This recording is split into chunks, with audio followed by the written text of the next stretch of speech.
Okay, so we're going to look into Achilles tendonitis. So if you go to our website, in common conditions, you'll see Achilles pain. So Achilles pain, which most likely is going to be caused by Achilles tendonitis, is referred to an inflammation around the Achilles tendon, which is a large tendon that attaches the calf muscle to the foot. So if we look at an image here, this is the calf muscle that turns into the Achilles tendon that attaches to the heel bone of the foot. And the function of the Achilles tendon is connecting this muscle to the foot is to allow the up and down movement of the foot, what we call dorsiflexion and plantar flexion.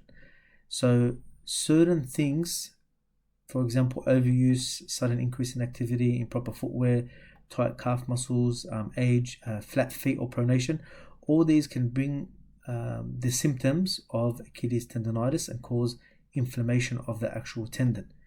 And the tendon being inflamed, it can develop in a few areas. It can develop either very low, where the attachment, which they call that the insertional or the insertion point of the Achilles, or a little bit higher up.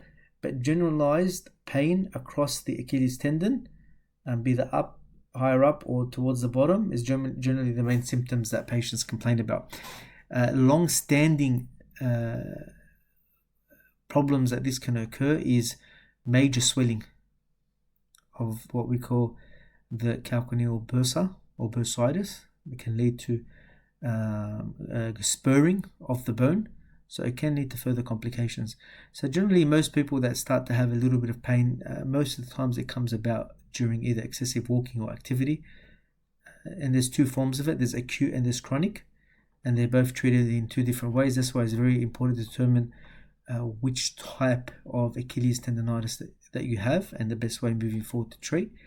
In regards to the spurring, like we mentioned, that Achilles tendonitis, if it has been straining for a long period of time and it's generally ignored, it can cause spurring. So we see here some imaging where we can see spurring, meaning that the traction or the pulling of the plantar fascia over a long period of time has caused the bone to ossify and to develop a spur.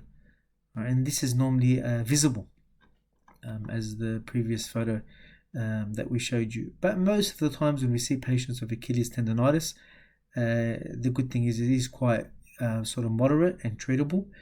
Generally, we have to come down to the cause of the problem, because it can be related to what we call flat feet or pronation or foot structure. The treatments, they can range from either just resting, compression, elevation, footwear, orthotics, physical therapy, even sometimes a little bit of medication to reduce the pain. But most of the time with Achilles tendonitis, you have to get down to the cause of the problem, and this is why an assessment and examination is the most important thing when treating Achilles tendonitis.